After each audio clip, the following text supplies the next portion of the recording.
don't know what you guys want because I don't know what it is that you have that you or don't have that you may think that you need. I can just a brief introduction. I've been doing this for about 20 years. I do individual and corporate coaching. That's all that I do. Uh, you gonna say something, Linda? Mm-mm. Oh, okay. Well, you're welcome to. Of course I am. But I have a full practice. I have 144 clients currently. I do. I don't know. Not. I don't have it mathematically worked out, but kind of a feel, so to speak. Uh, Probably, let's see, 85%, maybe 90% of my work over the telephone. My days usually start around 5 or 5:30 and end about 30 or 5 days a week. Try to avoid any weekend work. Some of the work that I do is face to face, particularly with a group of people who are, for lack of a better classification, in the hospitality business. So I used to go out once a month. Now it's every other month to Dallas and Las Vegas and Portland. Uh, and then when I start a group, I'll do some face-to-face work. If it's corporate coaching, I'm doing it in a group.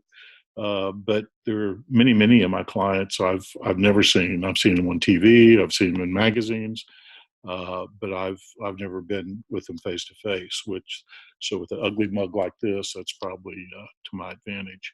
Uh, so I don't know. I don't know what it is that I know that you don't know. So if there's something, just ask and I'll answer. Nothing's off limits as far as I'm concerned, except some of the names of my clients, which I have a confidentiality agreement with a good deal of them, but can certainly tell you things about them, about me, about my practice, how to either put a practice like mine together, how to charge, or how to sell it, whatever it is I can help you with.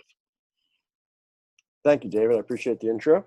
What I've done is you'll notice that I've muted everybody that's on the call just because we were starting to get a little bit of background noise there. And unfortunately, made David cut out once or twice, although David, I think everything came through fine. So what I've done is I've muted everyone on the call, but as David has mentioned, really the purpose of today's call is mostly Q&A with the master, I think is something along the lines of what the title of it was as well.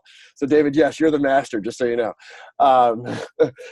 Like David said, he's got 20 years of experience doing this stuff, quite frankly, that many of you guys would love to emulate in different aspects. So I'm muting myself, and I'm going to let you guys unmute yourself as you feel you have a question to ask. Go for it. The only thing I ask that you do is you remute yourself after your questions just so that everybody can hear David clearly. So I'll turn it over to you guys to start it off.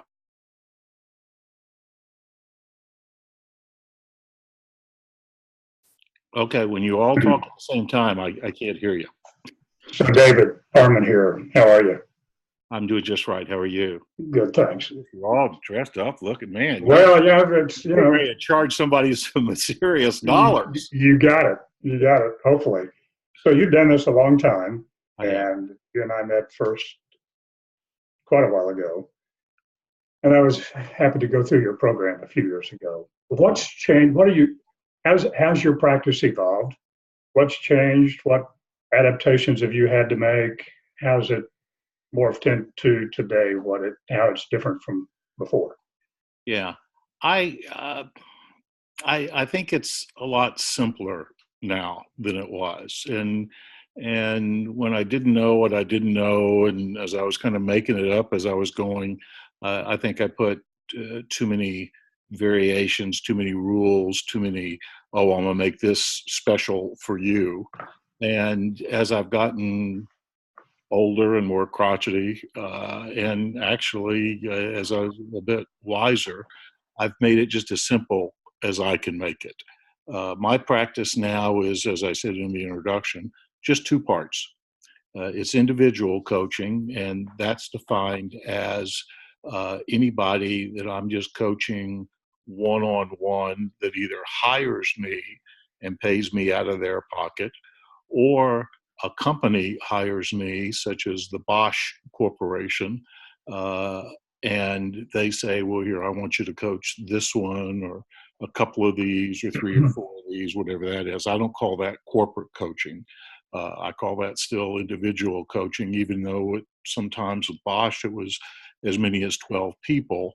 It's not like, well, let's see, a hospital that I have, where currently I'm coaching 67 of the people in that hospital.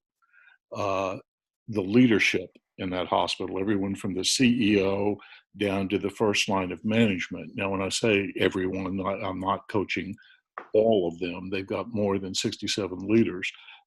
But in doing that, everyone in their leadership has gone through at least one or two phases of the corporate coaching program.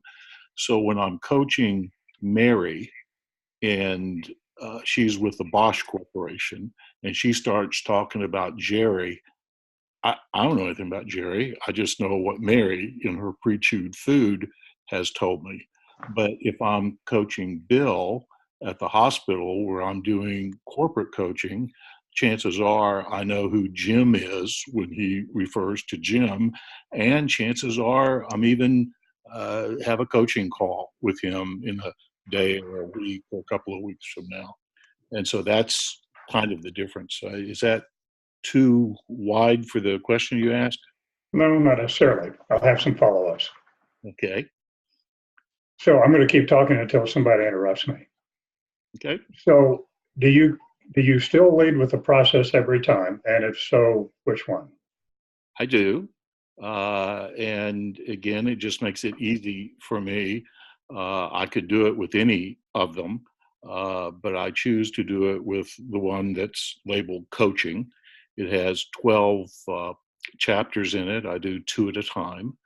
And virtually everyone, I'm not going to say everyone, but virtually everyone that I coach right now has gone through the coaching process, that, as you call it, process, the book of Right. of Trusted Advisors, RAC. Okay. David, Yes. Dan Elliott here. Good to see you looking well. Yeah, after a bone marrow transplant, that's quite a compliment. So thank you. I also enjoy all of your posts on Instagram. It makes me feel like I'm not eating well enough. But you mentioned about like in the hospital there, where you're coaching several of the people in a single organization, and you're talking to Mary, and Mary may talk about Jim, who you have an upcoming call with. How do you find that to be a challenge, having sometimes that inside knowledge of what somebody else is thinking about that person? And if so, how do you try to compartmentalize that? It used to be a challenge. It's not anymore because I'm so used to it at this time. And so it just, the knowledge, I think, helps because it helps me formulate the question. It doesn't, to what you're kind of leaning to is do I have this bit of information that might be dangerous because I know it and I might intentionally or inadvertently say something. And as I tell my corporate clients, I say there are 3 things in our coaching relationship that you say to me that I will say to somebody else. The first one is if someone asks me if I'm coaching with you, I'll tell them yes or no, because that's usually the start before they ask me the real question. The second one is that person showing up for their calls and actively participating? Now, if the person that's asking that question is above them on the organizational chart, I'll answer that question because, again, I think it's a legitimate question whether or not the person is fully participating. And then I tell the PBC, the person being coached, that I will also um, say anything and everything that they say to me to anyone who asks, as long as they give me permission to say it. So in a call, let's say with you, and you were telling me about a problem that you were having with the CFO, then I would say, wow, something to this effect. I'm coaching the CFO this Thursday at 9 o'clock. Would you mind if I said something to him or her? If you said, oh God, no, please don't, then that's that. If you said, yes, please do, then I would. If you said, please don't, I might actually say, well, would you say something to them? But I don't have any real fear of dropping the ball on that, because what I do know is if I ever did violate a confidence, that would go through that organization like wildfire and in my contract. Thank Phil Bride here. I have a question, kind of a follow-up to what Dan asked, and that is, do you ever have the guy in charge like, hey, I paid for this, you got to tell me? Yeah, all the time. And I Okay. say, no, I don't. And I said, oh, and because it's just the same. How about if I share with the others what you've told me? And of course, that's not something they want. And I said, in this case, I don't know the exact circumstance, because I don't have any really small kind of family-owned corporations that I'm dealing with on that. But when you're dealing with a hospital of 2,500 employees, the CEO may be the top of the organizational chart, but he's really not my boss. He's just another participant in this. If anything's my boss, it's some what they call the authority members or the board members, and they might have some questions, but I give them the same kind of answer. It's I shouldn't say this. I guess I will. When people ask me those kinds of what I think are inappropriate questions, and I have a relationship with them. I've done this with my children for years, and with them, I only have to say half of it. And you'll see what I mean here in just a minute. When can you guys still hear me? Some little thing just came up on my screen. Okay, I'm gonna assume it's You're okay, David. It was just someone else coming in. You're fine. okay. And so when someone asks me one of those questions, my first question is, didn't I tell you? And 9 times out of 10, they'll say, no. And then I'll say, well, I guess I didn't think it's in your fucking business. And we go on from there. So with my children, all I have to say is, didn't I tell you? And they say, okay, Dad, stop. David, Yes. hi. Hi, Linda. How are you? It's good to see you. And for those on the call, I do have a question, but for those on the call who are somewhat newer to the network, Larry and I had the pleasure of being in Fast Start with David as our facilitator those many years ago. Good to see you. Nice picture of you too back there. That starts pretty soon. What, darling?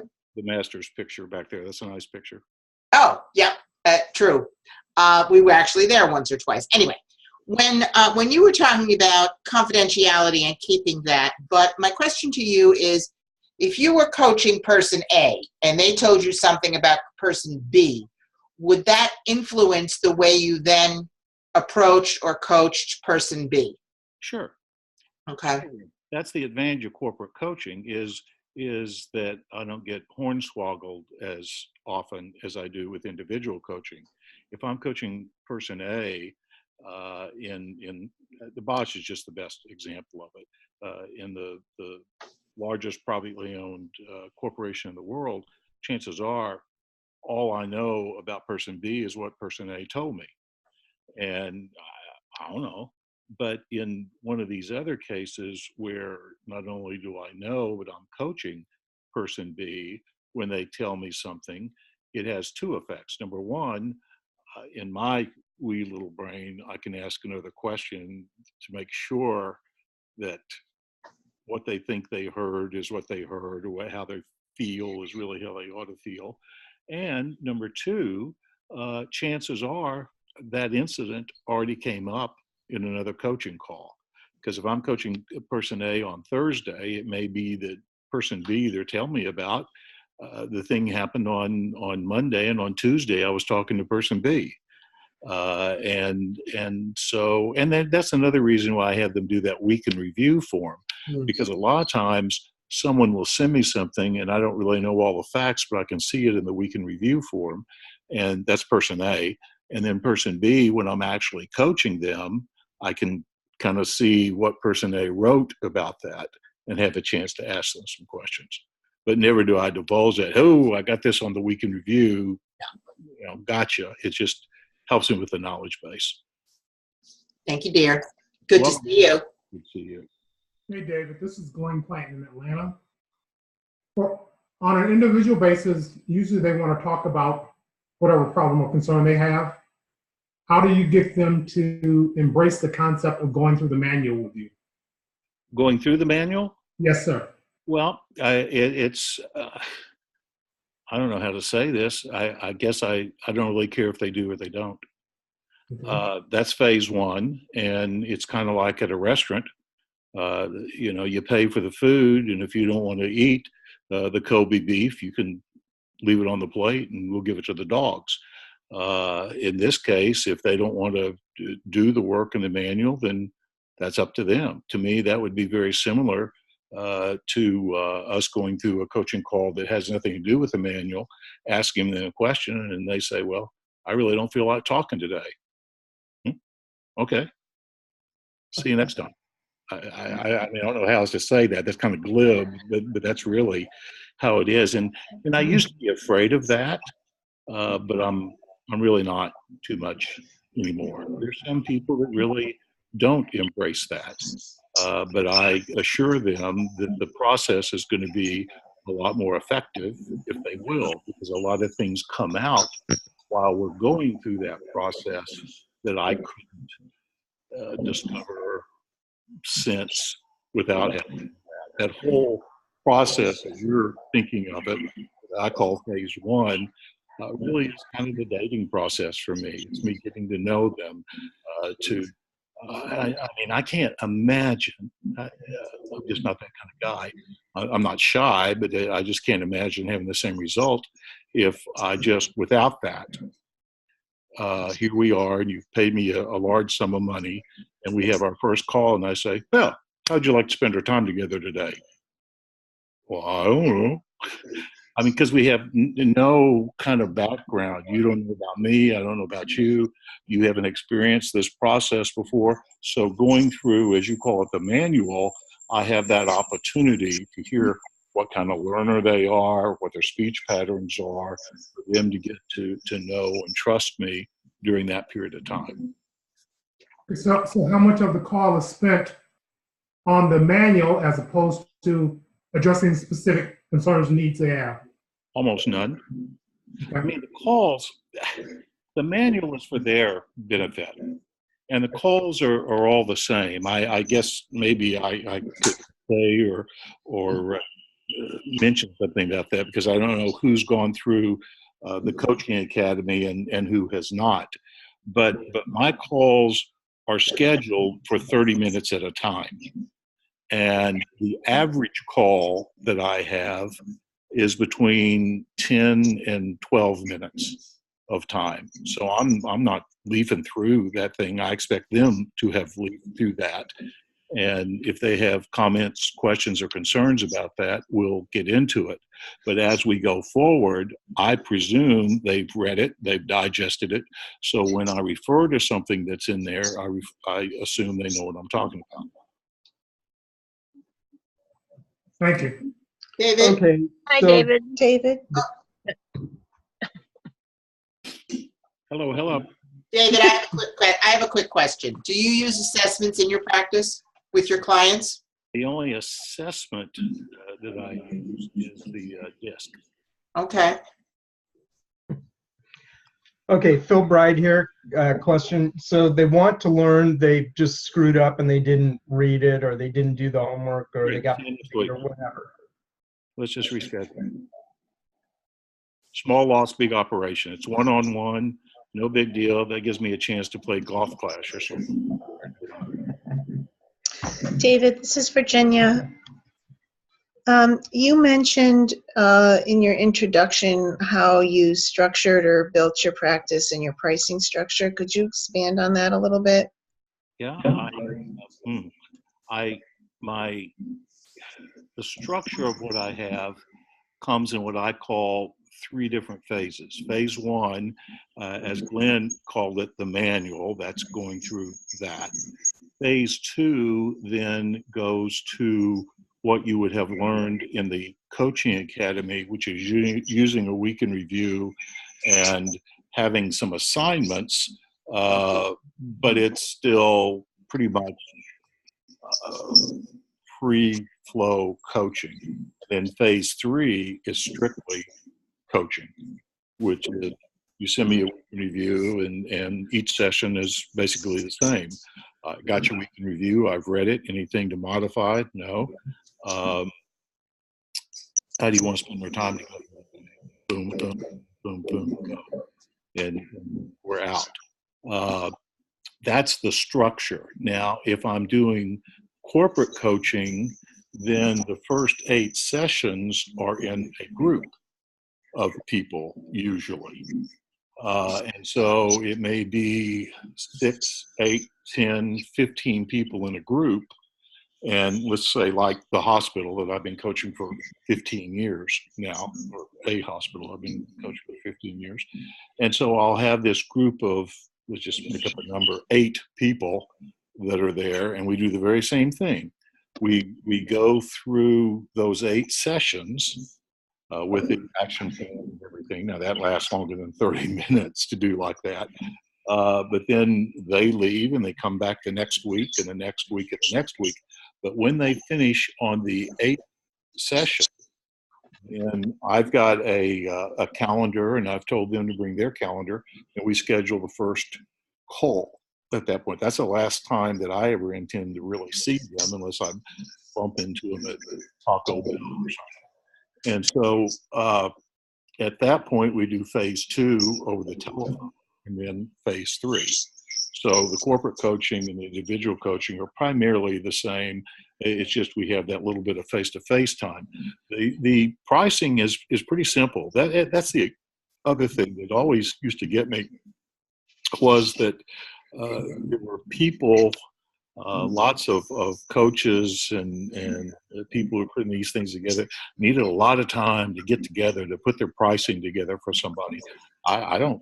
It's not that big a deal. And at this day and age, I'm really not as expensive as I used to be because I haven't raised my prices. But back in the day, it probably sounded a little more expensive.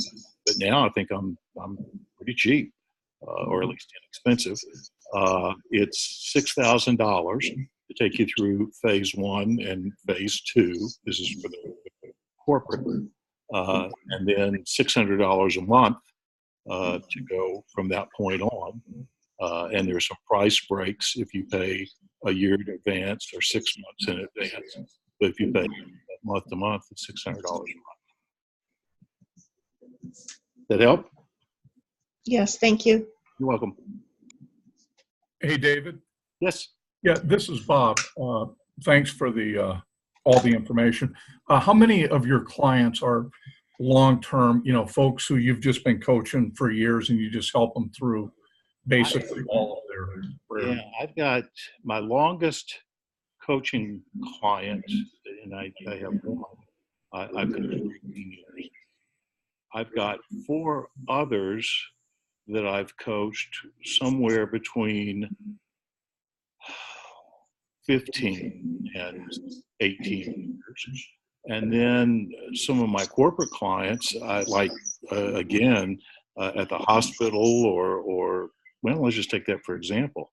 I've got the CEO, 1, 2, 3, 4, 5, 6, I don't know, maybe 12, 13 of those people I've coached for 15 years. I would say that typical, if that's what you're looking for, individual client stays with me about 2 years. But it's not unusual for them to stay longer. I love for them to stay longer because it just makes things easy for me not to have to go retrain another one, so to speak. David, do you find that you have clients who kind of go away for a while and then come back? Has that been your experience also? I have more to go away for a while and tell me they're coming back than actually come back. But yeah, I do. And it's kind of, now that my practice has gotten to where it is, there are two things that happen when they go away to try to come back. Number one, it's not the same price when they left if I've had a price increase, because I never raise a price on any client that I have. The guy that I have been coaching for 18 years, he's got the very same price that I had 18 years ago. But if he quit and came back, he'd have a little heartburn at what the price is now. But I have some that come back, and I have corporate clients that come back. I'll have somebody, it's just easy for me to use the hospital. I could use somebody else as an example, but at the hospital, I have a rule, and the hospital has a rule, that they'll continue to pay me for 90 days without having a call from one of their individuals. But at the end of 90 days, if Mary doesn't make a call, and I never chase anybody, if she just doesn't show up, then I take her off the list. And so there are Marys in this world that will come back a year, 2 years, 3 years later, maybe even after they've had a promotion or gone into another part of the hospital to come back. So I have some like that, but very seldom do I have anybody, Linda, that says, "Oh, I just want to take a break for a month or two." It's when they're taking a break, there's something going on. They want to go check out another coach, or they're just kind of tired of this, or they're thinking that maybe they've kind of grown past whatever our relationship is, and it's fine with me. David, Larry again. Yes, sir. But what do you wish you would have done sooner or quit doing earlier? God, I wish I'd have done this sooner. I think if I look at my practice the way it is right now, it's almost like I would like it to be. The part that probably I would like to even have more refined than it is right now would be to have made a bright line in the corporate coaching, and I'm kind of close to that now, and just said, all I do is healthcare, or all I do is hospitality, or all I do is sales or manufacturing. Now, not individuals, Larry. Those guys and gals, they're from all over, and they're just people. But in the industry itself, it makes it so much easier to, when you're asked the question, well, how many of these have you done? How many hospitals have you worked for? How many healthcare companies have you worked? How many chefs have you worked for? How many restaurants? And so rather than have 20 years of this, that, and the other, I wish I would have concentrated and said, this is it.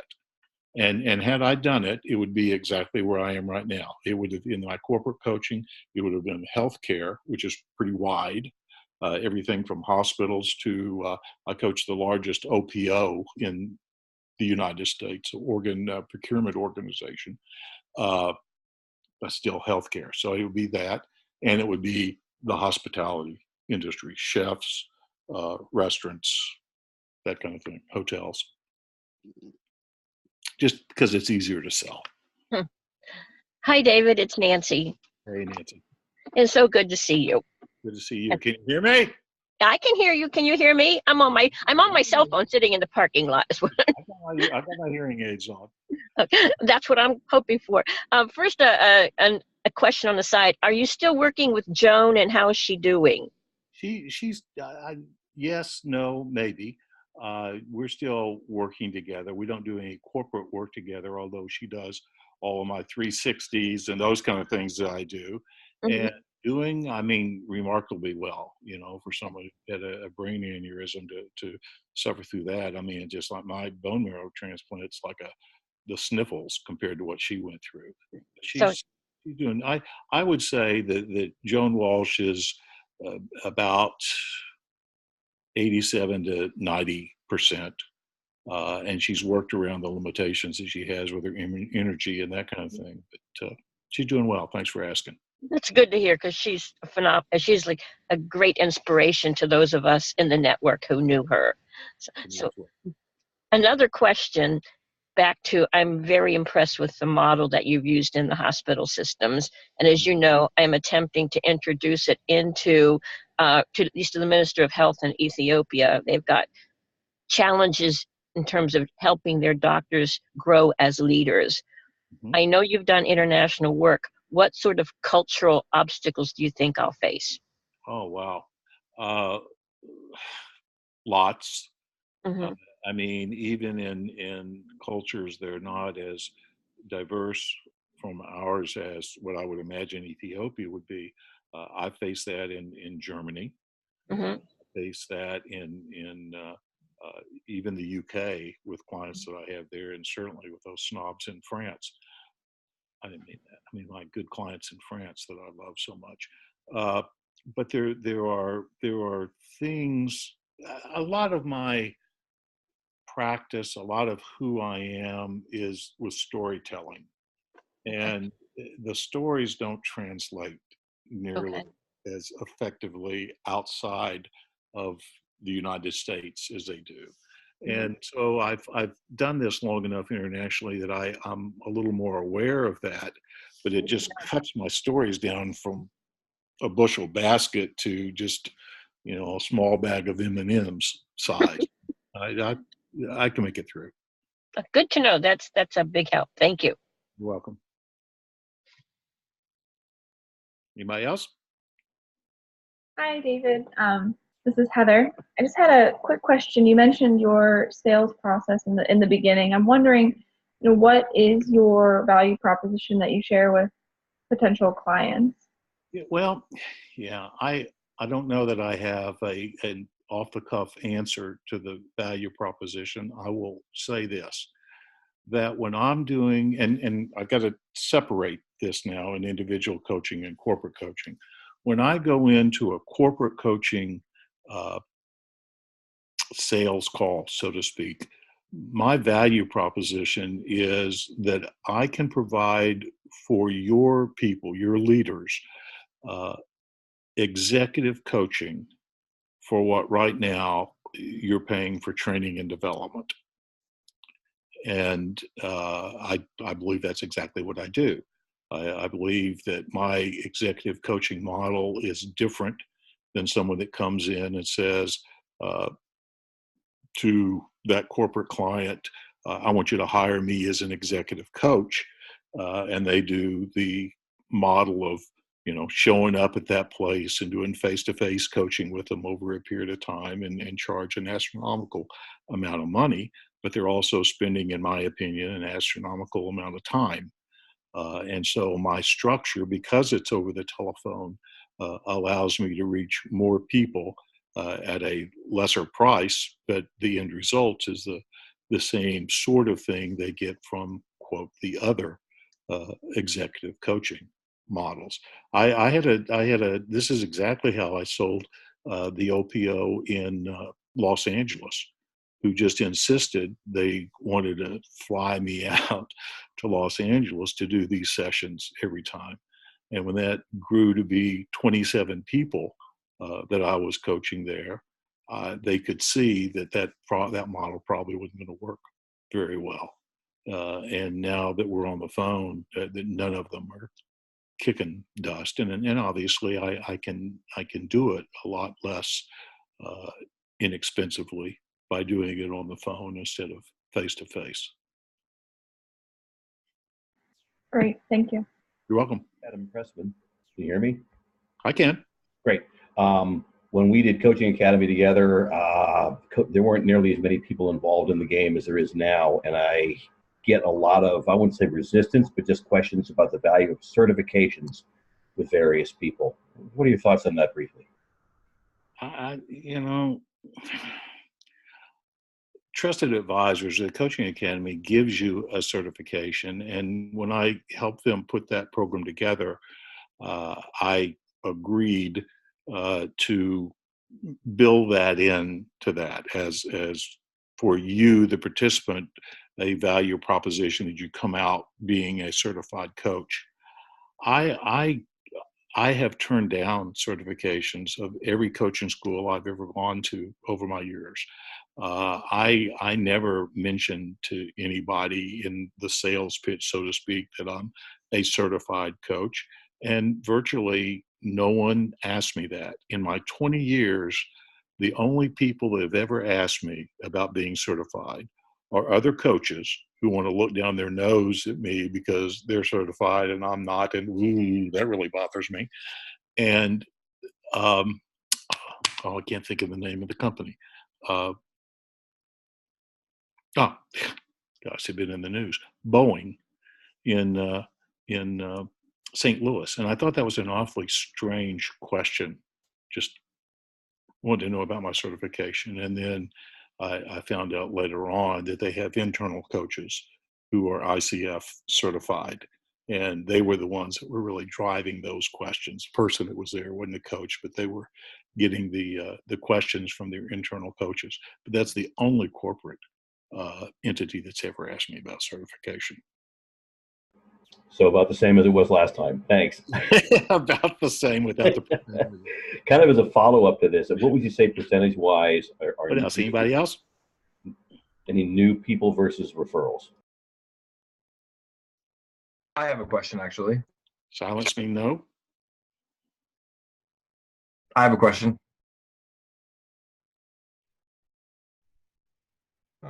You might have I lost. still from Trusted Advisors around. Oh, there's a what? Gone for 7? No. I have a question. Yes. With respect to face-to-face value time and being on the phone, we're using Zoom right now to be face-to-face. How many of your clients are wanting to meet with you on this format versus traditional telephone? Okay. I don't have the answer to how many of them want to. I can give you the answer to how many do. Let's see. None. It's all on the phone. I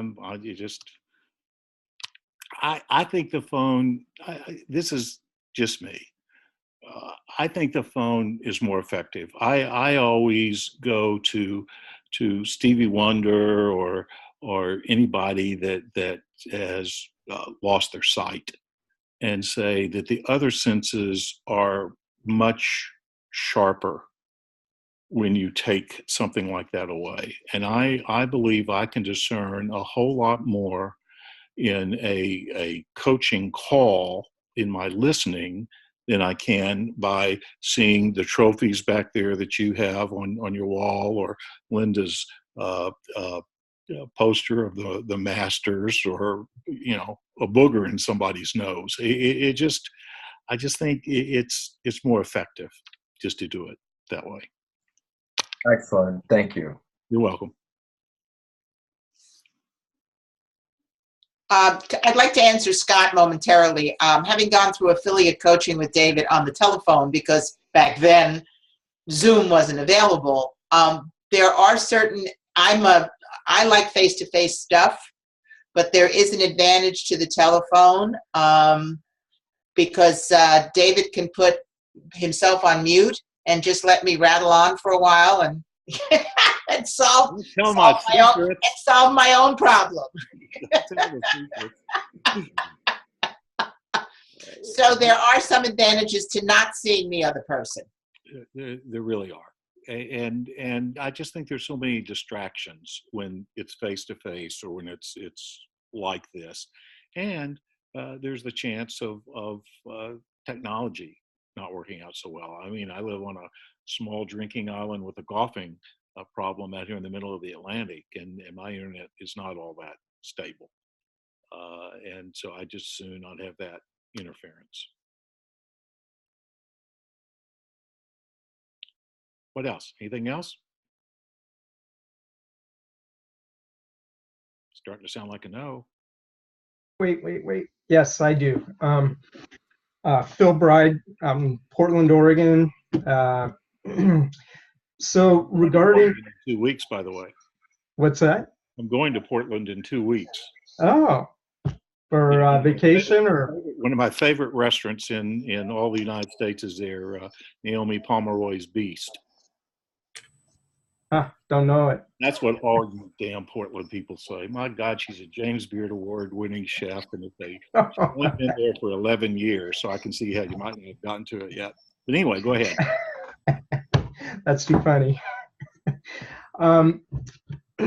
So when you are really trying to work with somebody over the phone and discern, how much do you let them take the lead versus you when you can see where they're trying to go and they just don't get it?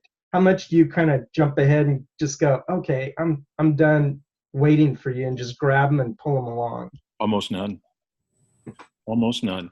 I think even though I may have a better idea, I'm smarter, I'm more articulate, I have a better chance of what's best for them. They do better working it out on their own. And if that means the time catches us and we're out of time, then we'll just catch it next time. I don't get in a hurry with them. I let them ramble. Now, at the same time, if they're repeating themselves, I'll stop them and say, okay, I think we've covered that 4 times in the last 15 minutes. Let's see if we can move it a little bit further. But basically, it's up to them. It's their call. I let them talk. David, a follow-up on that.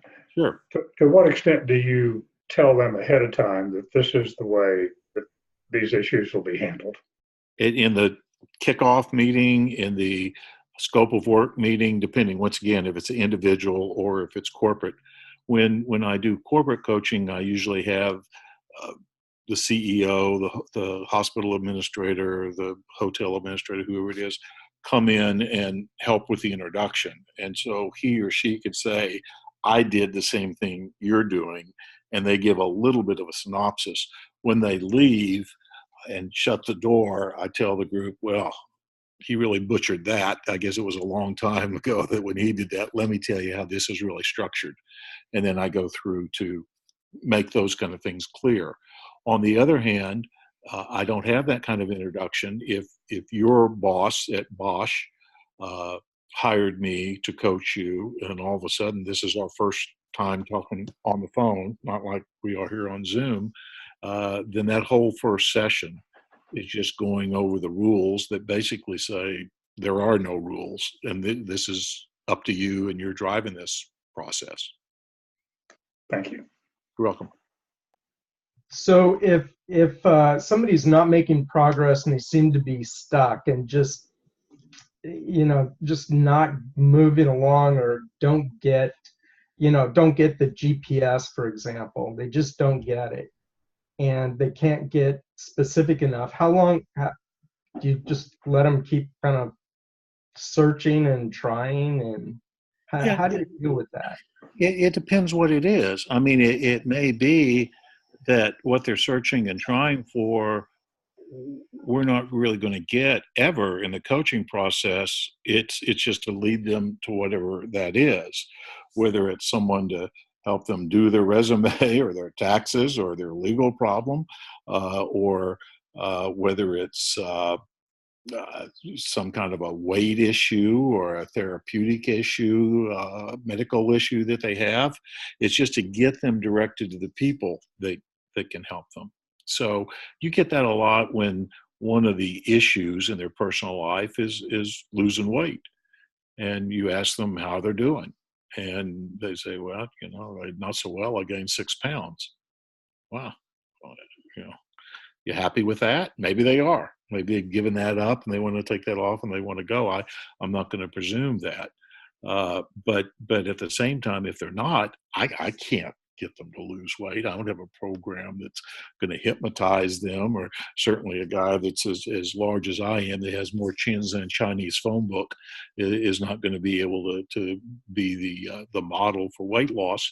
But I can guide them to somebody that might be able to help them do it.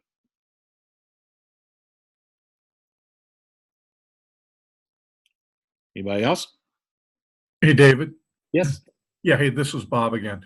Yes. So if you take a client you have like that hospital where you have 67 folks, Mhm. if I asked that CEO, because obviously you make a big impact on them, if I said, David does what for your leaders? What would they say? This is what David. What would that CEO say?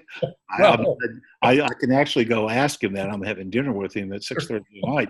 But I know exactly what he would say, especially during this time of the year. He'd say, "Oh, he's like my father confessor. I just go and tell him stuff that I wouldn't even tell my wife."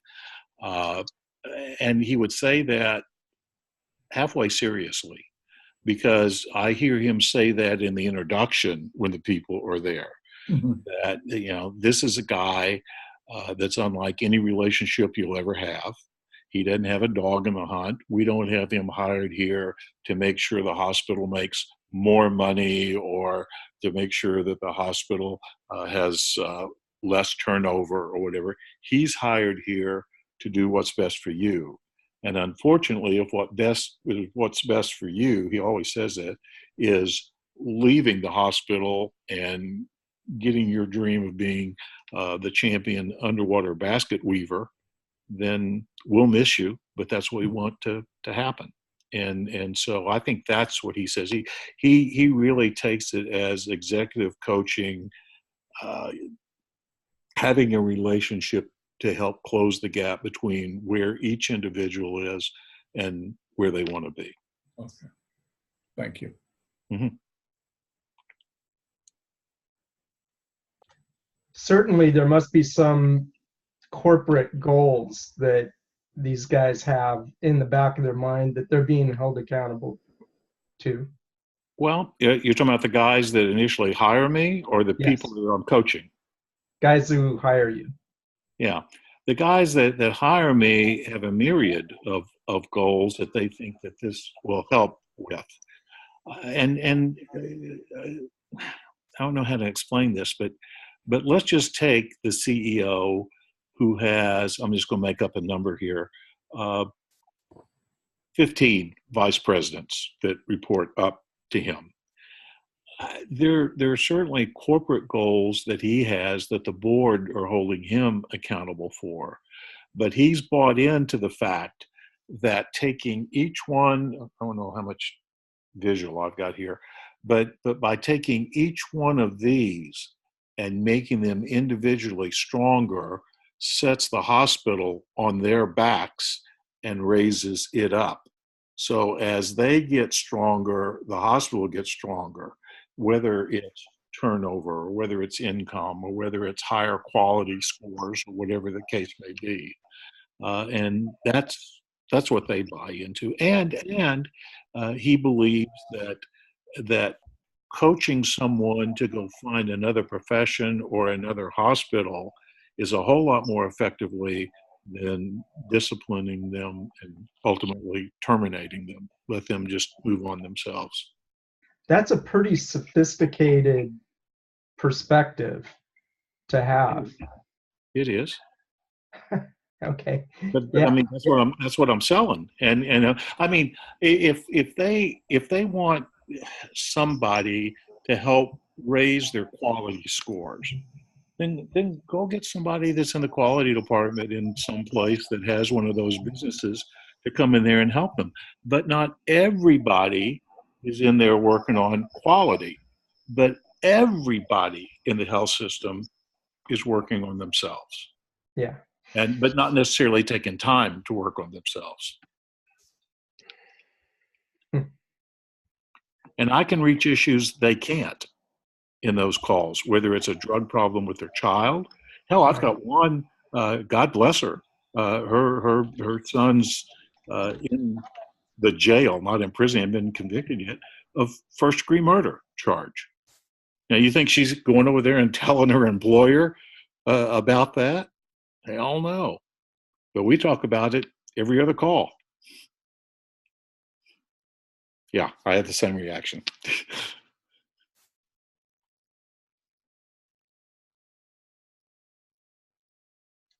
I must say I'm having kind of a hard time wrapping my head around letting go of getting actual business results and proving it. Well, the proof. See, that's the other thing. The proving it. I don't know how you prove it. You prove it by saying, "Why don't you go talk to somebody?" Or again, the CEO. I coached him when he was the CFO, and now he's the CEO. What proof does he need that I helped him with his life in there? And so he individually is drinking the Kool-Aid and experiencing it. It's not a compulsory program, so if people want to drop out, they can drop out. It's a benefit that the hospital provides if you want it or you don't want it. And some of the people don't. Some of them don't trust me. Some of them don't want to open up to me. Some of them would rather just do whatever they're doing the way that they're doing it. I'm telling you, it's corporate coaching is really easy to sell. It is. The key is getting to the decision maker, not trying to wiggle your way into HR or somebody like that, because their heads get blown by the kind of money that they're sending to me, and I get that a lot from HR. Oh my God, if I had that kind of money, I could do this, that, and the other. But eventually, they become my friend because I make their life easy for them individually too. The VP of HR, the director of benefits, and those people. But at the start, it's tough. But when you've got the CEO, and in this case, the former CFO, who is the CEO now, it's not a difficult sale. No one's asked me. We're almost out of time here. Let me go to the individual coaching thing. I was going to share with you the one thing, and I just challenge you to try it someday. Anybody? Well, of course, it's difficult to do because you guys are muted. But just think on your own what the most effective sales coaching question there is to ask somebody when you're talking to them. It's the question that got me my first celebrity chef. And that chef said to me, no one has ever asked me that question. I know what that is. Are you happy? That's it. That's it. That's it. It's as simple as that. Are you happy? And the answer from that chef was, I don't know. I don't know. Making $250,000 a year, but really didn't know. On TV a lot, doing this, doing that. Really didn't know. They know now because they're happy. The question, an individual. Don't go ask a CEO of the hospital. Those people are happy. They don't give a shit. They want to be productive. Anything else? Anybody from Trusted Advisors here to take this over to wind us up or not? Yes, thank you, David. We really appreciate you. Oh, look at you. My God, Gerard, you shaved. Yeah. I'm the better version. No, I do seriously thank you for your time, David. I appreciate you taking the time to spend with us, and thank you all for participating. Hey, David, say hello to Nancy. I will do it right after I play a round of golf clash. Oh, all right. Good to see you, darling. Thanks, David. Thanks, David. Thanks. Thanks. Thank you.